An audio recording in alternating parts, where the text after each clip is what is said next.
Hola, Iglesia Isem Calera. Sean todos bienvenidos a una nueva transmisión dominical. Esperemos que se encuentren bien y activos en su vida devocional. Comenzamos recordando los anuncios semanales, clases virtuales correspondientes a cada grupo, preguntar los horarios y plataformas en las que se realizan, ofrendas y diezmos entregarlos a la hermana Elizabeth Ocaña. También pueden mandarle un mensaje y ella pasará a su casa. Sigamos apoyando a nuestros misioneros. Miércoles de oración a las 7 p.m. en vivo por YouTube. Compartan los videos en sus redes sociales y con sus amigos. Pon tu celular en silencio para escuchar lo que hoy Dios tiene hacia cada uno de nosotros. ¿Estás listo? Ahora pongamos nuestros oídos, corazón y mente a disposición de la palabra de Dios. Tú superas lo que imaginé, tú superas lo que oí decir, tú superas simplemente todo lo demás.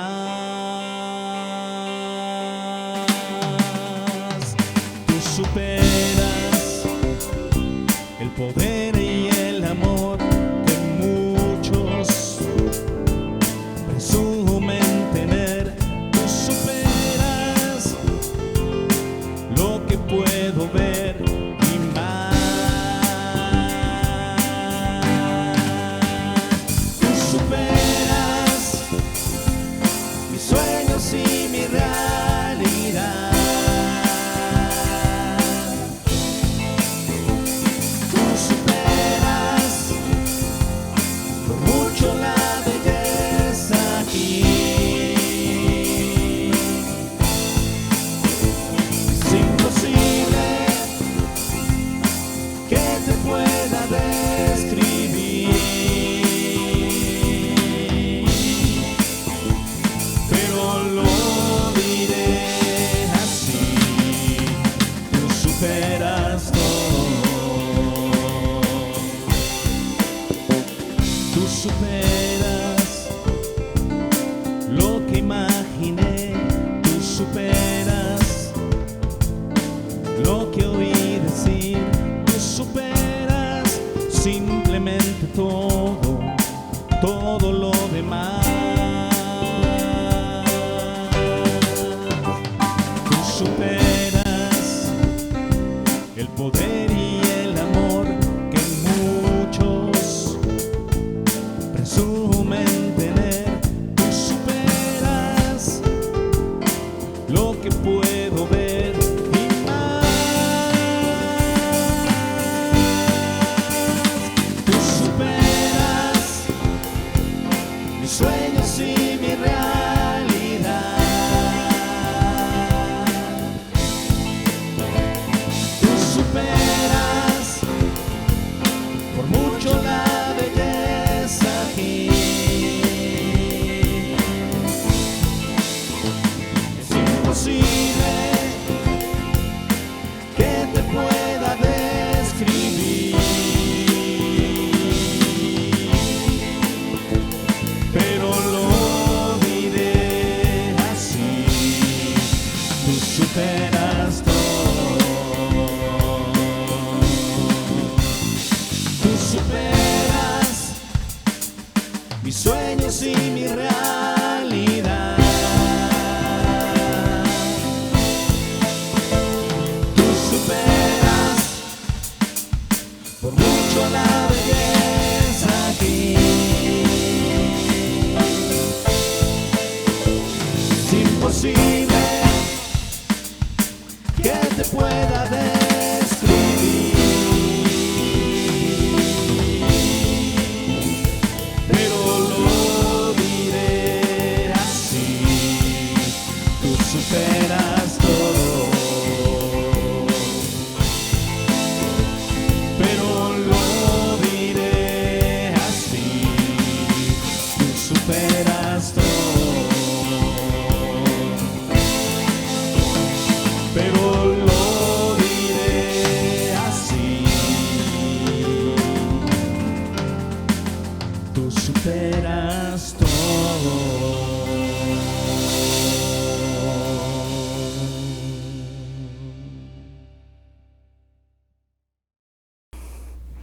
Hola, ¿qué tal, hermanos? Un saludo a todos.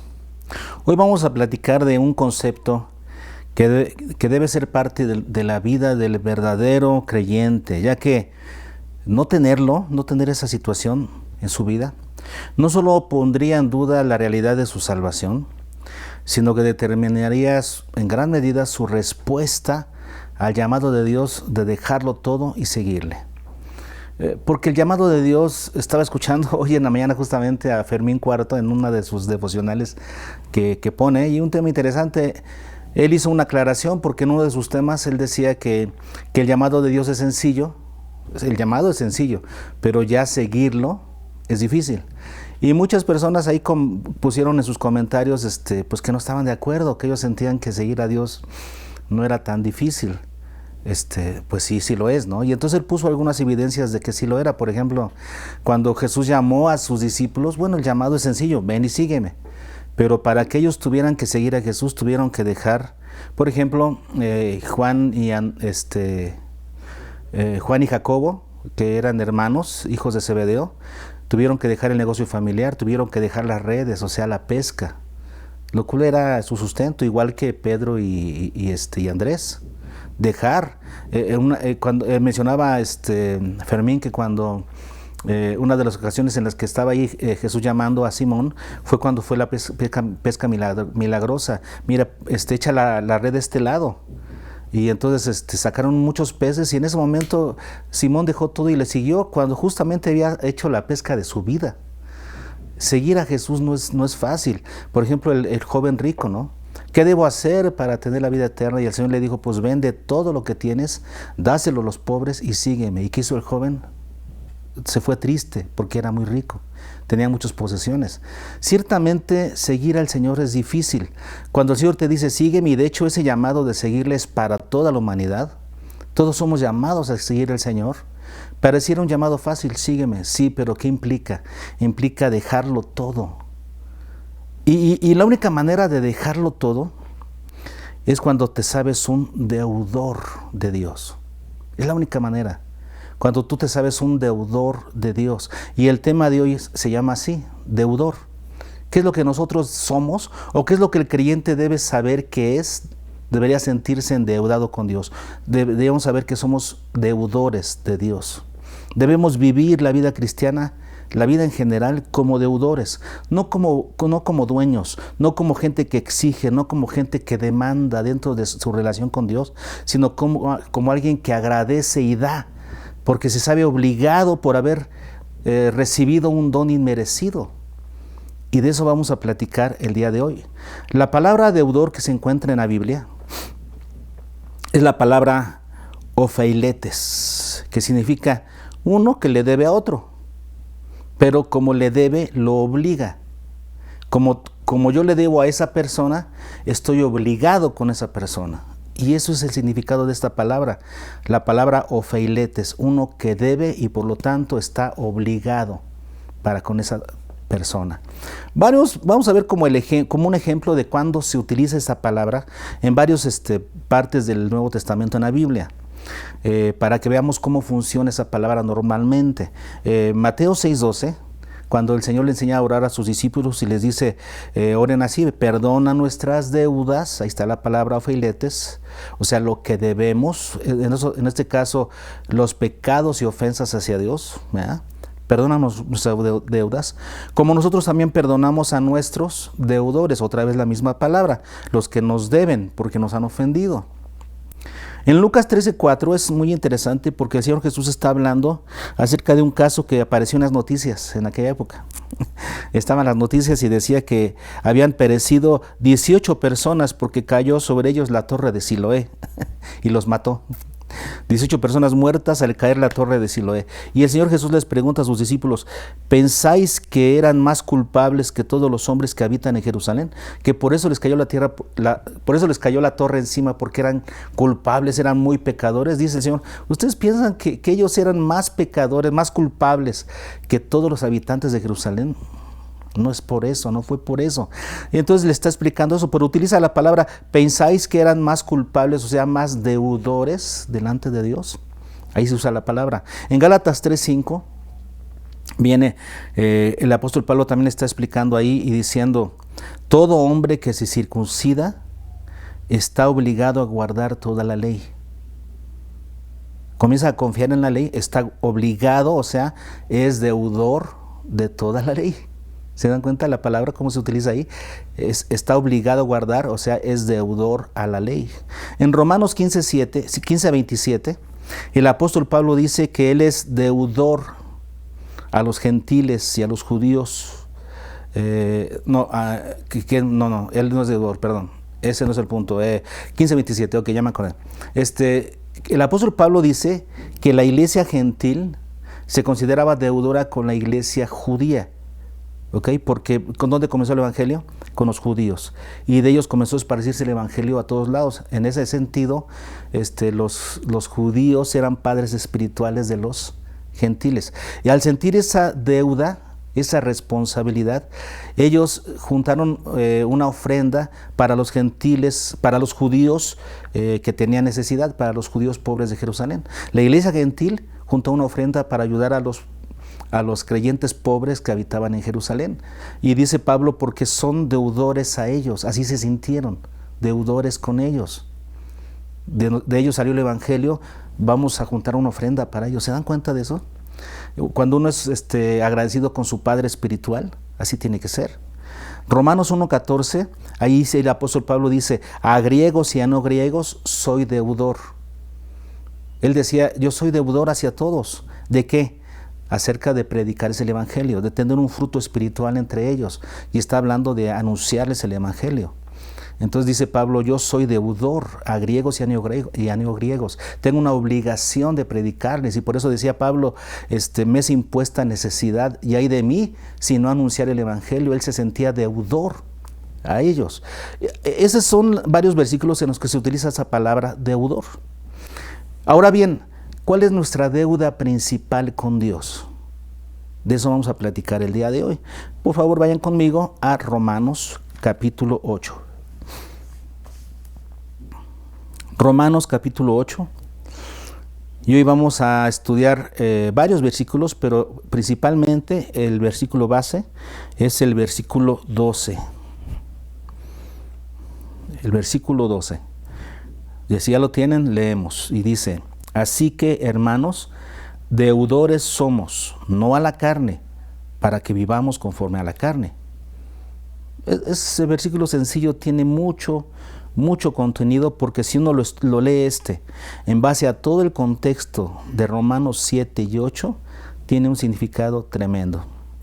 Así que, hermanos, deudores somos, no a la carne, para que vivamos conforme a la carne. Lo primero que dice aquí Pablo es, así que hermanos, deudores somos. ¿Qué es lo que somos? Deudores. Y así es como debiéramos vernos todos nosotros, deudores. Ahora, ¿deudores a quién? Porque Pablo aquí entonces en este versículo especifica claramente, hermanos, deudores somos no a la carne. Aquí se asume entonces lo contrario, sí al Espíritu. Somos deudores al Espíritu, aunque no lo dice aquí en este versículo, lo dice en todo el contexto. ¿Ok? Entonces se asume perfectamente bien esto. Así que, hermanos, deudores somos, no a la carne, entonces sí al Espíritu. ¿Por qué no somos deudores a la carne? ¿A qué se refiere Pablo con este aspecto de la carne? ¿A qué se refiere? La carne se refiere a intentar ser salvos por méritos propios, lo cual es algo imposible. En todo el contexto de Romanos, y es más desde el capítulo 7, que nosotros ya lo predicamos en una ocasión anterior, hablamos de que yo quiero hacer el bien, pero hago el mal que no quiero. ¿Se acuerdan de eso? Porque el mal está en mí. Entonces, el apóstol Pablo ya estuvo tratando este asunto de que de cuando nosotros nos esforzamos por obtener nuestra salvación por méritos propios. Eso es imposible. Queda claro, como dice Efesios 2:8-9, que no es por obras para que nadie se gloríe. La salvación no puede ser por méritos propios, por lo que nosotros hagamos. Pero aquí en este contexto de Romanos 8, cuando se hable de la carne, mayormente se está especificando, se está queriendo decir que es intentar ser salvos por méritos propios. Eso es la carne. Por eso dice Pablo, así que hermanos, deudores somos no a la carne. O sea, no a nuestros propios esfuerzos. No somos deudores hacia nuestros propios esfuerzos. ¿Por qué? Bueno, vamos a leer el versículo 3, la parte A, para que vean ustedes cómo lo dice. Porque lo que era imposible para la ley era imposible que nosotros presentarnos perfectos delante de Dios.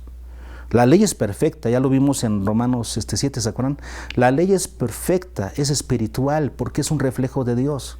Pero nosotros, por ser carnales, vendidos al pecado, somos incapaces de cumplirla. Y es lo que está diciendo el versículo 3, porque lo que era imposible para la ley no nos puede presentar perfectos delante de Dios. ¿Por qué? Ahí mismo lo dice el versículo 3, porque por cuanto era débil por la carne. Por la carne, porque nosotros somos carne y nuestra carne nos gana y eso nos hace ser pecadores. Por eso nadie podría cumplir jamás la ley y nadie puede ser justo delante de Dios a través de cumplir los mandamientos o a través de portarse bien o a través de ser religioso. Ya hemos aclarado y nos queda muy claro esto porque lo vemos desde el capítulo 1, desde el libro 1 de nuestro discipulado, el libro del evangelismo.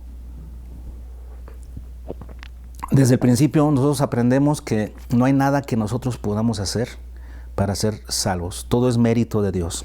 ¿Ok? Entonces queda muy claro que nosotros no podemos ser deudores a la carne. En Gálatas 3:11 lo especifica más claramente. Dice Gálatas 3:11. Vayan para allá. Usen sus Biblias. Aprendan a manejarlas.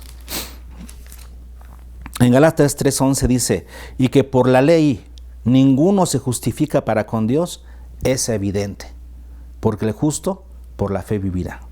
¿Ok? Entonces, que por la ley ninguno se justifica para con Dios, que dice aquí Pablo, es evidente. No se puede. Nadie puede guardar la ley, nadie. Y luego dice Gálatas 3:10, como complementando la idea, porque todos los que dependen de las obras de la ley están bajo maldición, fíjense, pues escrito está, maldito todo aquel que no permaneciere en todas las cosas escritas en el libro de la ley para hacerlas. Entonces, aquí en este solo versículo, 3 veces se encuentra la palabra todos.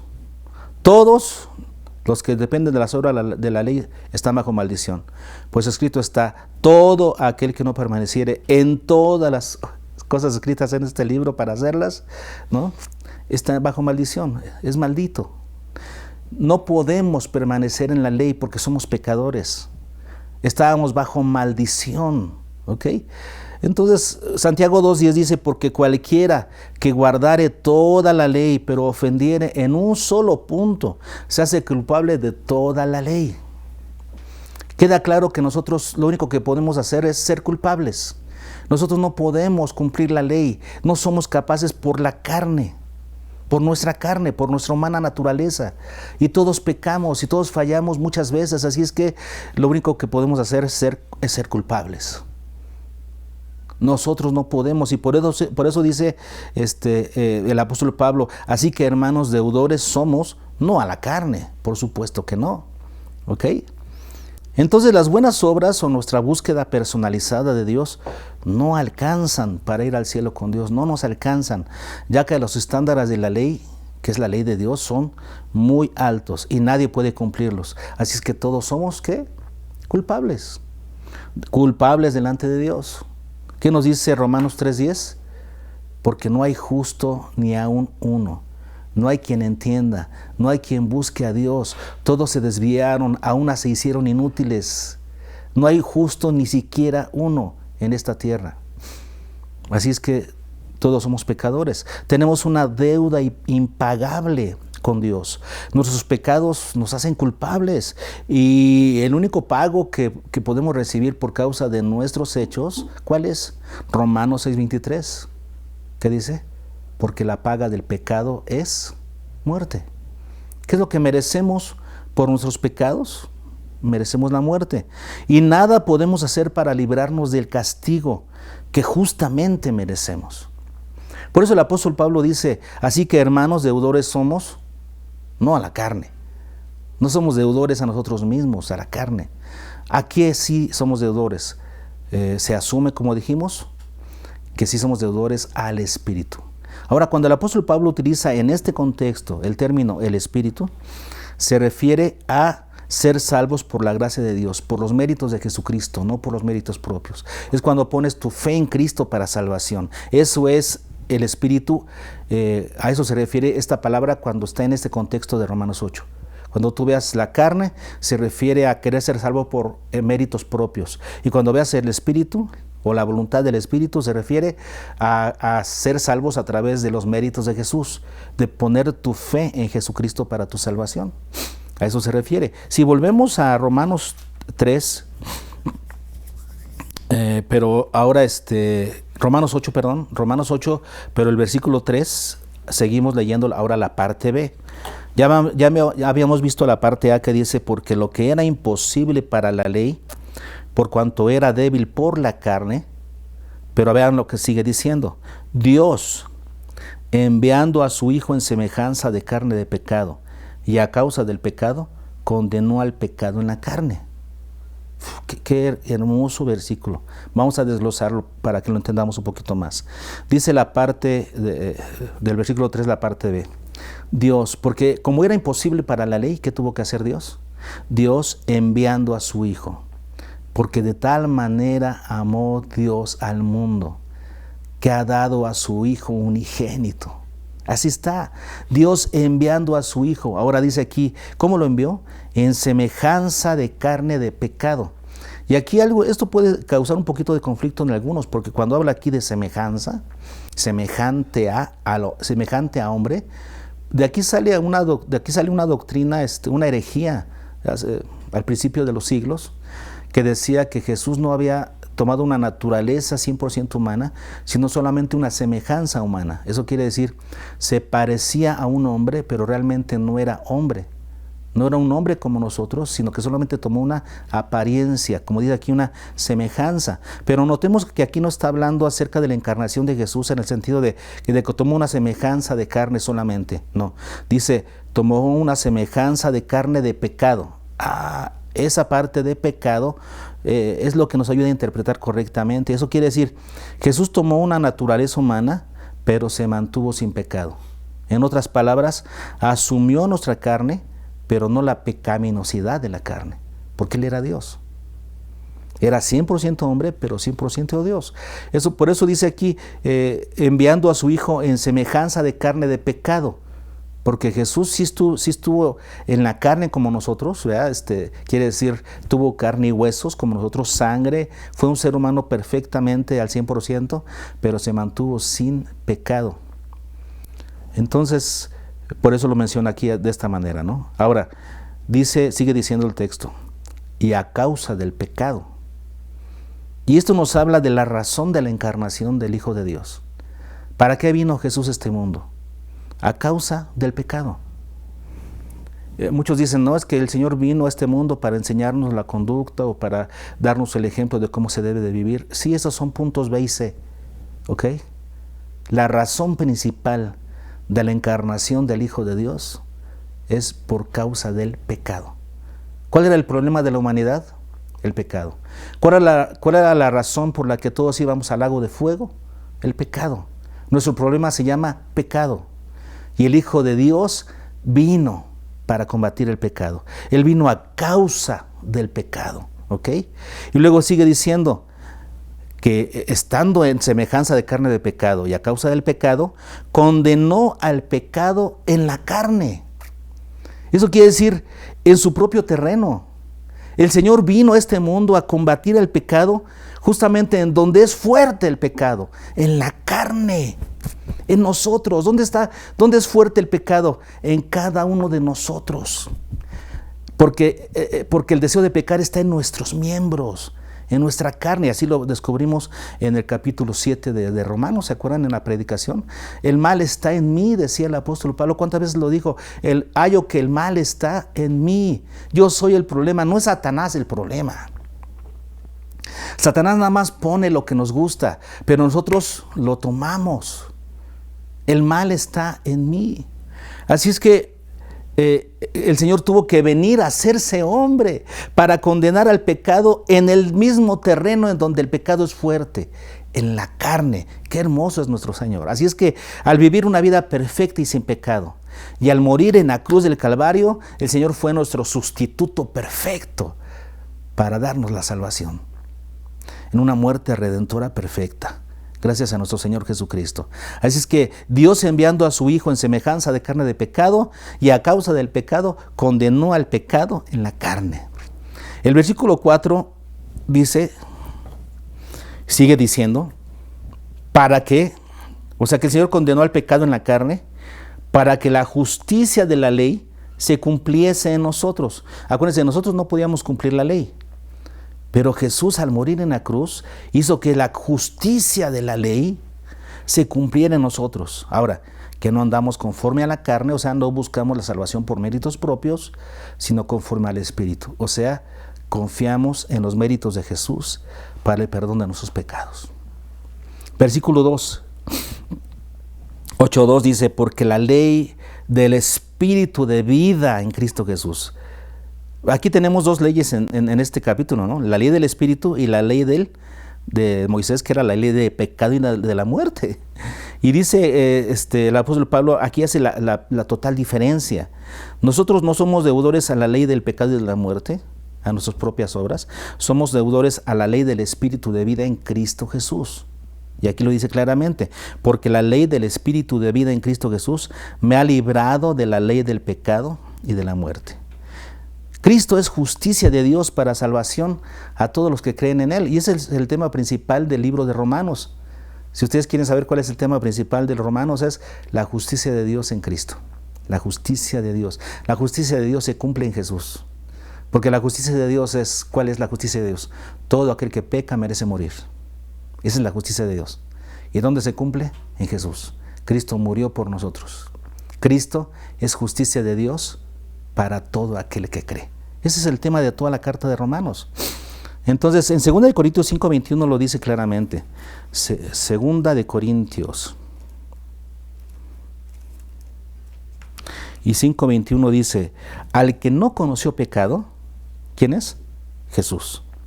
Al que no conoció pecado, por nosotros lo hizo pecado, para que nosotros fuésemos hechos justicia de Dios en Jesús. ¿Se dan cuenta? Ahí está explicado. Gálatas 2:21 dice, no desecho la gracia de Dios, pues si por la ley fuese la justicia, entonces por demás murió Cristo. Si pudiéramos ser salvos por la ley, por el esfuerzo propio de cumplir la ley, entonces por demás murió Cristo. ¿Para qué tenía que venir Cristo? Si pudiéramos ser salvos a través de cumplir la ley, de ser totalmente obedientes, totalmente perfectos. Si alguien pudiera hacerlo, entonces Cristo no hubiera tenido que venir. Es lo que dice claramente este versículo. Así es que, hermanos, somos deudores, no a la carne, no a nuestros propios esfuerzos para que un día lleguemos con Dios y le digamos, Señor, merezco la salvación. Dice Efesios, repito, no por obras para que nadie se gloríe. Nadie puede gloriarse de que es bueno. Delante de Dios nadie puede gloriarse de que es bueno. Y cuando una persona se cree buena, entonces va a rechazar la gracia, no la va a apreciar. Nosotros debemos entender, reconocer que somos malos, que somos pecadores. Así es que somos deudores no a la carne. Entonces somos deudores ¿a quién? Al Espíritu. Y si somos deudores al Espíritu, entonces, ¿qué nos dice este texto base? Nuestro texto base, que es Romanos 8:12, dijimos, ¿verdad? ¿Qué dice? Así que, hermanos, deudores somos, no a la carne, y vean lo que sigue, para que vivamos conforme a la carne. ¿Qué es lo que nos está diciendo aquí? Que cuando tú te sientes deudor a alguien, estás obligado a vivir para ese alguien. Ahora, si tú eres deudor a la carne, ¿crees que tú eres salvo porque eres bueno? Si tú te crees bueno, y entonces eres deudor a ti mismo, entonces ¿a quién le vas a dedicar tu vida? ¿Para quién vas a vivir? Para ti mismo. Y te conviertes en tu propio Dios. Y entonces vas a querer hacer las cosas que tú quieres, vivir como tú quieres, hacer tu propia voluntad, seguir tus propios propósitos, seguir tus propias metas en esta vida, porque tú eres tu Dios. Eres deudor a ti mismo, a tus propias obras. Y entonces, como dice este versículo, somos deudores no a la carne para que vivamos conforme a la carne. Aquel que confía que es deudor a su propia carne, vive para la carne. ¿Qué se implica aquí? Que si tú eres deudor al Espíritu, o sea, a Jesús y a su salvación, entonces vas a vivir para el Espíritu, o sea, para la voluntad de Dios. Es lo que se implica aquí. Vamos a ver algunos otros versículos que lo dicen. El versículo 8:5 dice, porque los que son de la carne, ¿sí?, o sea, los que creen que son salvos por sus propias, sus propias obras, ¿qué hacen? Piensan en las cosas de la carne, o sea, en satisfacerse a sí mismos. ¿Se dan cuenta? Pero que sigue diciendo, pero los que son del Espíritu, los que creen en Cristo para su salvación y los que creen en los méritos de Cristo para su salvación, ¿en qué piensan? ¿En qué piensan? En las cosas del Espíritu. O sea, en aquellas cosas que son de la voluntad de Dios. Se hace una gran diferencia, entonces, ¿no? ¿A quién eres deudor? A eso le vas a dedicar tu vida. Vas a estar obligado a vivir para esa persona. Y si eres deudor a la carne, vas a vivir para ti mismo. Si eres deudor al Espíritu, vas a vivir para Dios. ¿De quién eres deudor? Esto es un punto vital, importantísimo en la vida. El creyente debe vivir sabiéndose deudor a Dios. Y aquel que no se siente deudor a Dios, entonces no va a vivir la vida cristiana como debiera. Y yo dudaría que ha entendido el Evangelio. El versículo 6 dice, porque el ocuparse de la carne es muerte.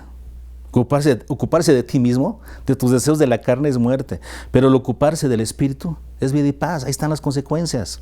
Versículo 9.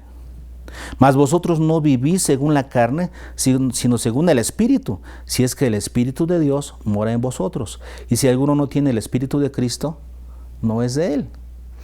Entonces nosotros, a la hora de haber creído en Cristo para nuestra salvación, por las obras de Cristo para nuestra salvación, el Espíritu Santo viene a vivir en nosotros. Así es que ahora nosotros somos motivados por el Espíritu, vivimos según el Espíritu. Es lo que dice aquí. Versículo 14 dice, porque todos los que son guiados por el Espíritu, estos son hijos de Dios. Entonces, si tú te sientes deudor al Espíritu, o sea, a la obra de Cristo, entonces vas a ser guiado por el Espíritu. Queda claro, ¿no? Entonces el asunto. Si esto es así, y esto es así, más bien, esto es así, ya que los que han recibido la gracia de Dios a través de Cristo, no solo tienen la vida eterna, que es algo futuro, sino que en el presente cuentan con una gracia transformadora en sus vidas, para poder vivir una vida agradable delante de Dios, como lo dice el versículo 11. El versículo 11 dice que si el Espíritu de aquel que levantó de los muertos a Jesús mora en vosotros, el que levantó de los muertos a Cristo Jesús vivificará también vuestros cuerpos mortales por el Espíritu que mora en vosotros. Y se repite, el Espíritu que mora en vosotros. Él es el que hace la diferencia en nuestras vidas. ¿Se acuerdan del curso 1? Nosotros a través del arrepentimiento podemos querer, porque arrepentimiento es cambio de mente. Tú puedes desear cambios en tu vida, pero no tienes el poder para hacerlos. Pero Dios en su gracia a todos aquellos que creen en Él, que creen en Jesús para su salvación, les regala el sello de Dios, la presencia del Espíritu Santo en sus vidas, el cual hace la real diferencia. Porque es el que nos transforma, es el que nos ayuda a vivir de una manera diferente, de una manera que agrada a Dios. Entonces, por eso nos habla aquí del Espíritu como creer en Jesús, porque aquellos que creen en Jesús reciben al Espíritu. Es como una situación sinónima, ¿no? Son sinónimos. Crees en Jesús, estás en el Espíritu. ¿Por qué? Porque el Espíritu Santo es el que viene a vivir en ti para confirmar tu salvación. Porque Dios conoce a los suyos por el Espíritu Santo que habita en los creyentes. Por eso es sinónimo el asunto. Entonces, hermanos, este tema es muy sencillo. No me voy a tardar mucho. Esta es una meditación casi solamente, pero para que nos quede claro este asunto, que es vital para la vida cristiana. No voy a tardarme mucho, lo que quiero hacer es conciso, pero ojalá que les quede bien grabado en las mentes estos. Los creyentes debemos vivir como deudores de Dios. Somos deudores a Dios. No hacerlo así, no vivir como deudores a Dios, representará una diferencia abismal en tu estilo de vida. Por ejemplo, el que no reconoce que Dios lo perdonó mucho, va a amar poco. Eso lo dijo Jesús en una ocasión, en Lucas 7:47. En Lucas 7, acuérdense que es cuando Jesús entró a la casa de un fariseo de un publicano de un fariseo. Vamos a verlo. Lucas 7:47. Para comer, lo invitó a comer, pero es como si no lo hubiera querido invitar y lo invitó a fuerzas, no más para juzgarlo. ¿Se acuerdan? Porque le dijo, cuando llegas a una casa, pues te ofrecen 3 cosas vitales que tienen que ver con la hospitalidad, ¿no? de la persona que recibe. Son 3 cosas vitales. Cuando una persona llega, primero lo recibes con un beso. Si es una persona a la que aprecias, le recibes con beso. Y entonces le dijo Jesús a este hombre, si era un fariseo, y le dijo, mira, tú me invitaste a tu casa a comer, ok, aquí me tienes comiendo, pero llegué a tu casa y no me saludaste con beso. Primera cosa. Luego, lo segundo que ofreces, agua para lavar los pies. Y dice, no me lavaste los pies, ni mandaste a un siervo ni a un esclavo a lavarme los pies. Tercera muestra de hospitalidad, y no ungiste mi cabeza con aceite. Vengo del desierto, vengo con el sol encima, el aceite me hubiera refrescado. Era una cuestión de hospitalidad básica. Y este fariseo, no sé para qué lo invitó, porque no cumplió con ninguna de las 3 cosas básicas que tenían que ver con hospitalidad. Pero a ese cuarto lleno de hombres, entra una mujer pecadora, decían los fariseos, y derramó lágrimas sobre los pies de Jesús. Y luego derramó perfume. Lo estaba ungiendo, besó sus pies y le dijo, Jesús, mira, lo que tú no hiciste ya lo hizo, me está besando, me está lavando los pies y me está ungiendo, lo que tú no hiciste. Y luego Jesús les dijo, porque esta mujer mucho se le perdonó y por eso mucho ama. Al que poco ama, al que poco se le perdona, poco ama. Si tú no te consideras deudor para con Dios por lo que hizo Jesús en la cruz, si la cruz no te basta, si no te es suficiente lo que hizo Jesús en la cruz del Calvario, donde rescató tu vida del infierno, si no consideras que eso es suficiente, si no te sabes deudor, vas a amar poco. Y eso se va a notar en tu estilo de vida, se va a notar en tu falta de dedicación a Dios, en tu falta de servicio a Dios. No tienes devoción, no tienes ganas de servir a Dios. ¿Por qué? Porque no te sientes deudor. Y tal vez estás esperando a que Dios haga algo nuevo en tu vida o que te dé aquello que deseas para dedicarte un poco más, para consagrarte un poco más. Estás esperando que Dios te dé cosas hoy o mañana para que tu consagración crezca. Eso no es. Tú debes sentirte deudor con Dios por lo que Él hizo en la cruz del Calvario. Si eso no es suficiente, entonces no hay nada que lo sea. Los creyentes nos sentimos deudores por lo que hizo Jesús. Y no pedimos más para consagrarnos. No pedimos más. Una vez les platicaba de una plática que tuve con un amigo. Y platicándole, me preguntaba mucho sobre mi vida. ¿Y tú qué haces? ¿Y por qué haces? ¿Y por qué no sirvo a Dios? Y le dediqué mi vida. Y él me decía, ¿y por qué lo haces? Dije, por lo que hizo Jesús por mí en la cruz del Calvario. Y él decía, ¿por eso? O sea, no esperas algo más, lo que te paguen o lo que te den. No. Yo sirvo a Dios y le dediqué mi vida por lo que Él hizo en la cruz. Y le parecía increíble. Pero eso es una gracia que Dios te da.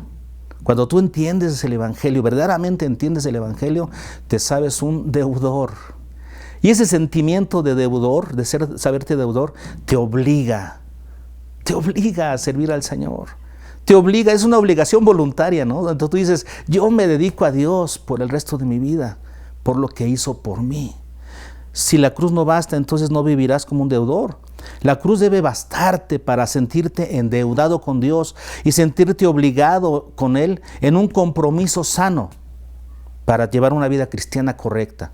Ese compromiso con Dios, esa obligación que te da el sentirte deudor, te ayuda a tomar tu cruz cada día y seguirlo, de acuerdo a las demandas del evangelismo. Esa deuda que sientes te obliga a amarlo con todas tus fuerzas y buscarlo con intensidad cada mañana en una total devoción. Esa deuda te obliga a comprometerte en todos los asuntos del reino de Dios, o sea, membresía. Quieres comprometerte más y más y más en los asuntos del reino. Esa deuda que sientes con Dios te hace buscar ser un reflejo de Dios, un reflejo de su carácter para crecer en madurez. Esa deuda te hace que te conviertas en un servidor de Dios, en un siervo talachador, ¿verdad? Para llevar a las almas al cielo, ministerio.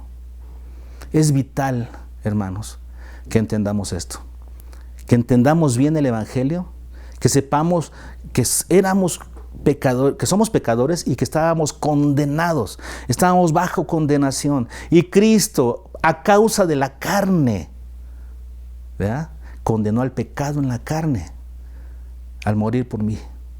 Soy deudor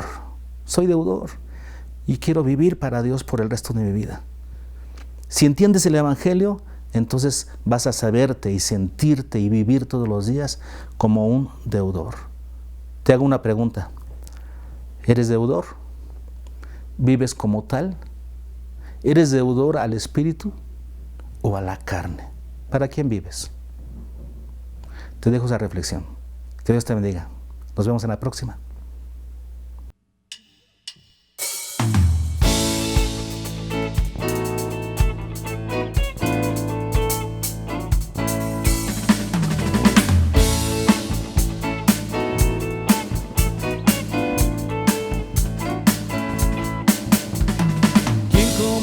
Señor, perdonas la maldad de un hombre pecador como yo.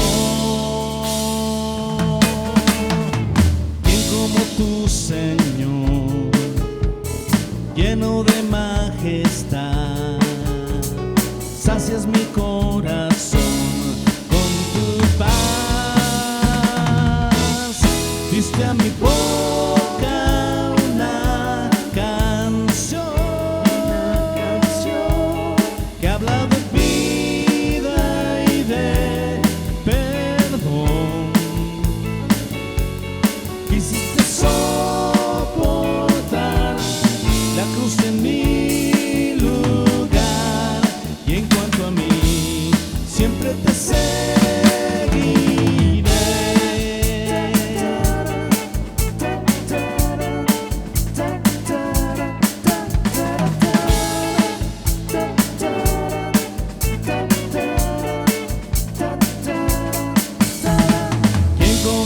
Señor, perdonas la maldad de un hombre pecador como yo. ¿Quién como tú, Señor, lleno de majestad, sacias mi corazón con tu paz? Diste a mi boca una canción que habla de vida y de perdón. Hiciste soportar la cruz en mi lugar, y en cuanto a mí, siempre te seguiré. Y en cuanto a mí, siempre te seguiré.